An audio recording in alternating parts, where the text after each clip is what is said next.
This is our runecast for the week, and technically this is another one that will span 2 weeks, partly because of the way the runes came out, the timing of the half-month runes shifting on Thursday of this week, and also because of the holiday. I'm going to have a lot of people in my house and not another opportunity of quiet to be able to do a runecast purely for Isa.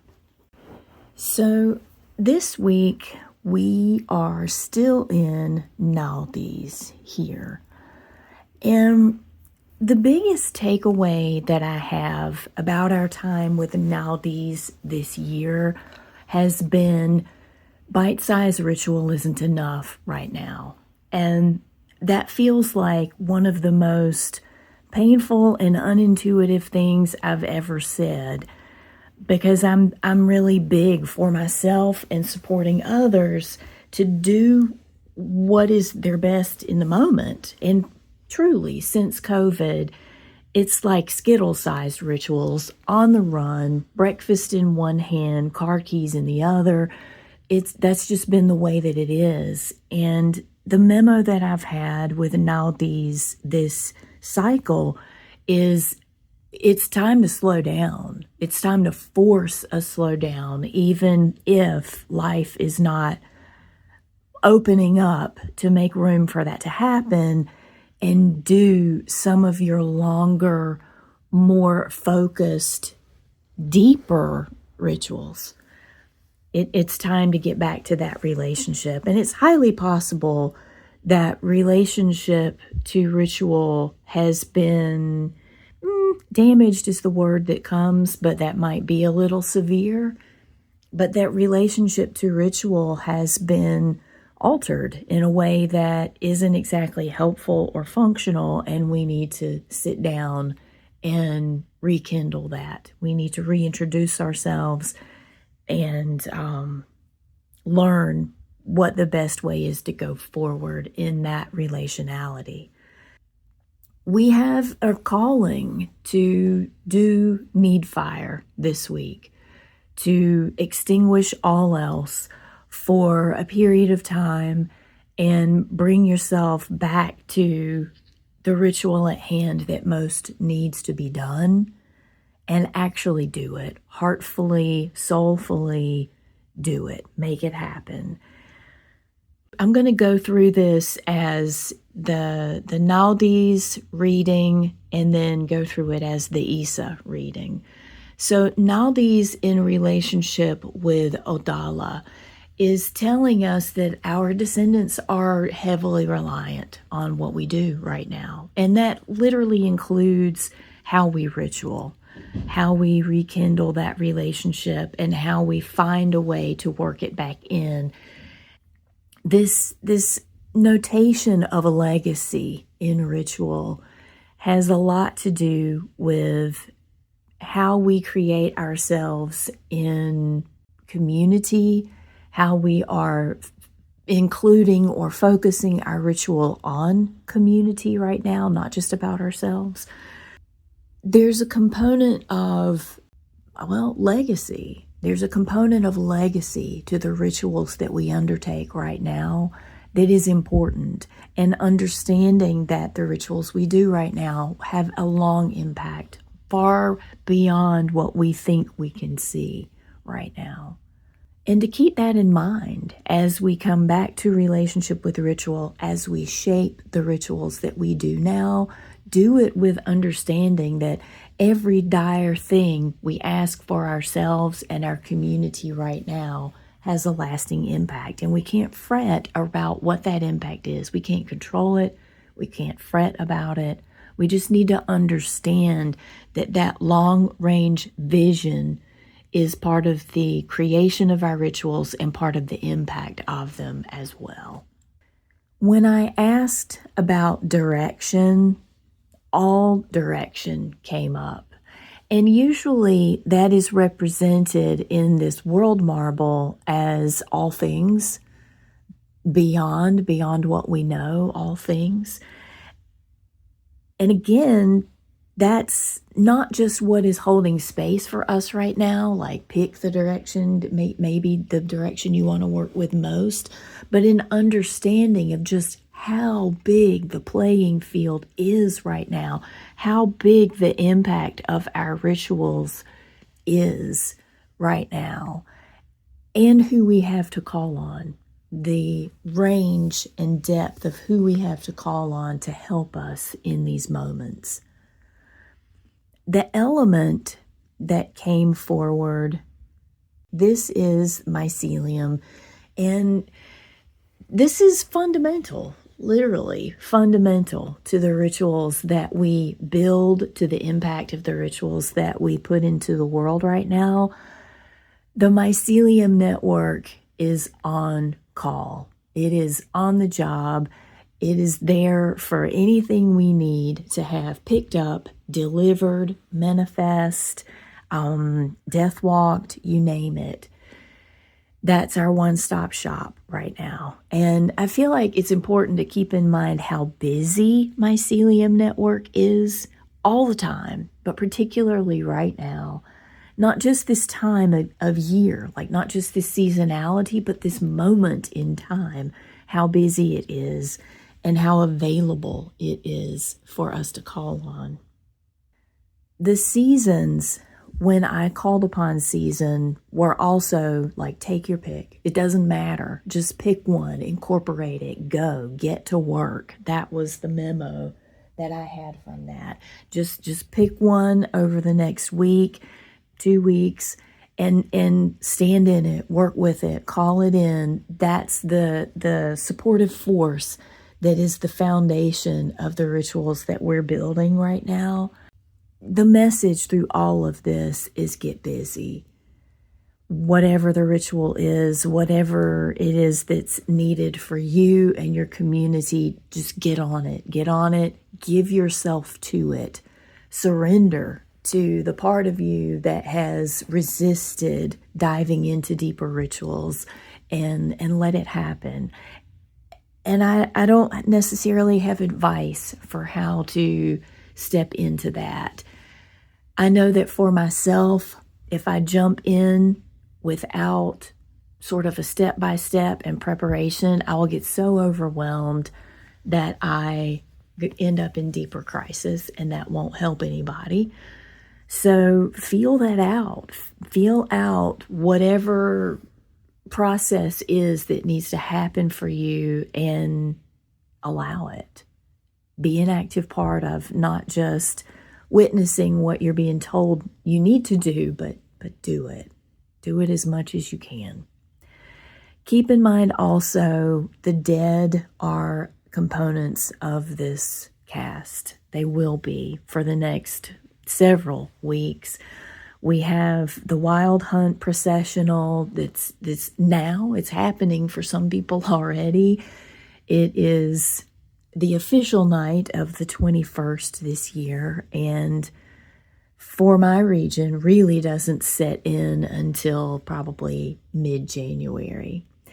So feel into what that is for your location, that bold wind that is a natural psychopomp taking away what doesn't need to be on all levels, every level that you can imagine of letting go of the dead.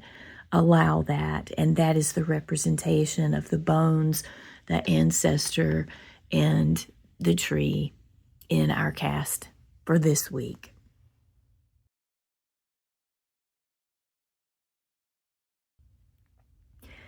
When we walk back through all of this from the standpoint of Isa, the rune that comes to fore on Thursday and stays there still through December 28th, Isa is a rune of active stillness.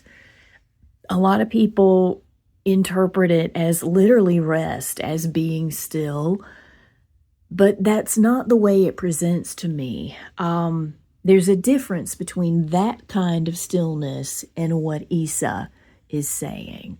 This experience of make sure you get fully metabolized relationship into whatever the initiation, whatever the ask, whatever the ritual is that's on your plate right now.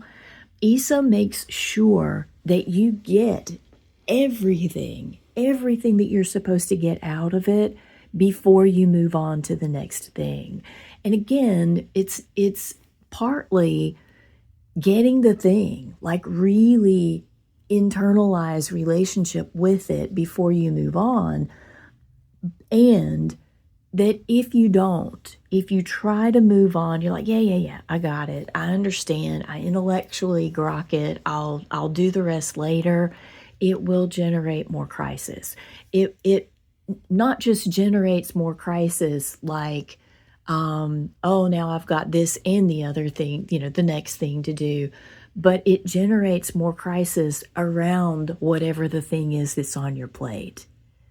So take some time with that later in the week. This is Thursday and into next week.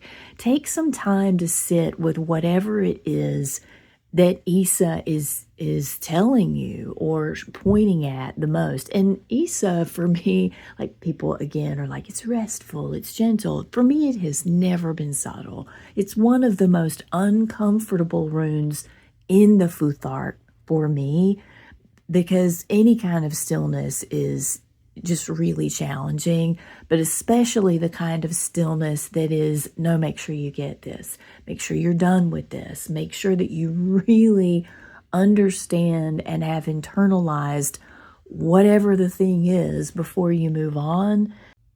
I don't find that restful at all. So when we're sitting with Isa, and it's in relationship with Othala, there's a legacy impact of this that is your capability and capacity to fully internalize whatever the healing, the tending, the wisdom that's on your plate right now. Future generations depend on it. And previous generations have information about that you need. Othala always goes both ways. It's what you do right now affects the descendants, but what your ancestors did when they had that issue on their plate is wisdom for you. It's also guidance, quite possibly, in what not to do. So take some time at the end of the week into next week to sit with what your ancestors' insight is for what is on your plate right now. Ideally, from a soul tending place, I would ask for the well ancestor specifically who had success, who knocked it out of the park, the thing that is on your plate right now. And the more closely you can word the thing that is on your plate, the more intimately and vulnerably you can felt sense what is on your plate right now, the better your ancestors will be able to help you do it. They will help you get the thing from it and move on. Again, we have all directions to call upon. We have whatever direction you feel most capable of helping you do the thing that's on your plate. That's the direction that you need to work in. We have the Mycelium network, again, offering that same kind of openness. Whatever needs to be let go, death walked, call on Mycelium over the next week to be able to help you do that. Whatever needs to be birthed, whatever needs to be ushered in, ask Mycelium to help you do that. And even in this Isa sitting with the thing on the plate, making sure that it's thoroughly tended, Mycelium network can help you with that also. We have, again, this procession of Wild Hunt dead all through the cast, but I feel like the thing that is most being called on with Isa is the stag.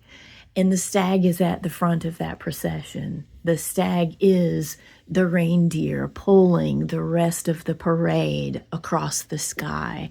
to help sweep it all through, to help pull it all out that doesn't need to be held on to anymore. That can be ideologies, philosophies, attitudes, beliefs, memories. It can literally be energy stagnant in your body, in your ecosystem. It can be dead that you are just offering to this procession to help them move on. I feel like the overarching message of what is before us in this whole runecast, the movement from Nauthiz to Issa, the whole legacy impact of the descendants and looking toward the ancestors, particularly with Issa for their insight. All of this is about bringing ritual in deeper. Even Issa, to a large degree, is talking about do the things that you must do to metabolize this moment so that you can take its wisdom into what comes next. I hope to get the Pluto in Aquarius video done for y'all in the next couple of days, and that is a huge part of that movement. The ability to do your ritual at the level that you need to, keep it all moving, try to approach it like it's not a chore, but just part of what you have to do, like brushing your teeth. Now I have to do some of my rituals for the day, and I'm moving through what's needed to support myself, my family, my community, my ecosystem, my planet. In some approach, it is holding that open perspective. That's all that's being asked in some ways with our ritual right now. Not so much that we throw it all out, but that we deepen, we shift, we tweak the perspective that we're holding it all in.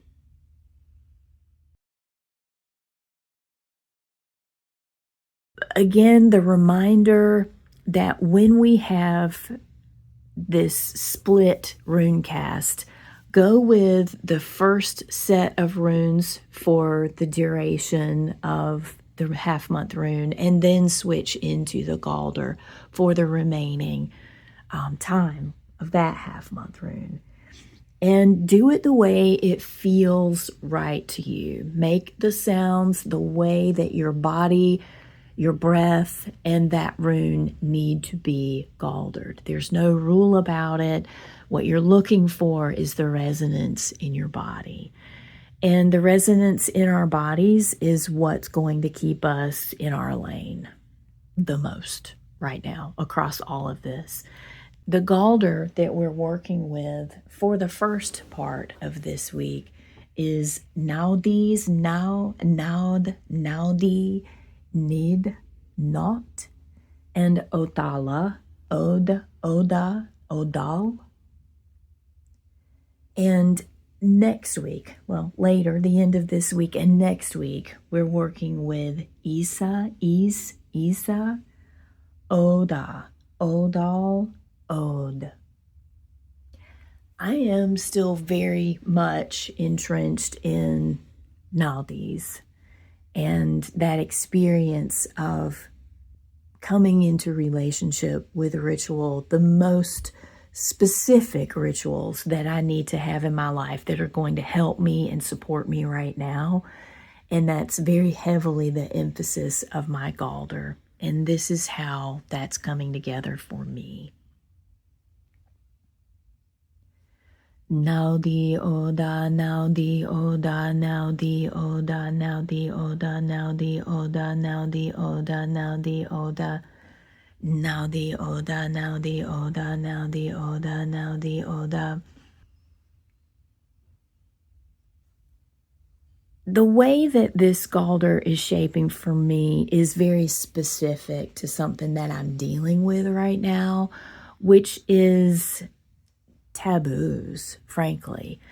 The election for me has stirred up this balance between how much information is informative and how much is just provoking my nervous system, my inner Frithgard, all the time. I mean, like all the time. And I know y'all know what I mean.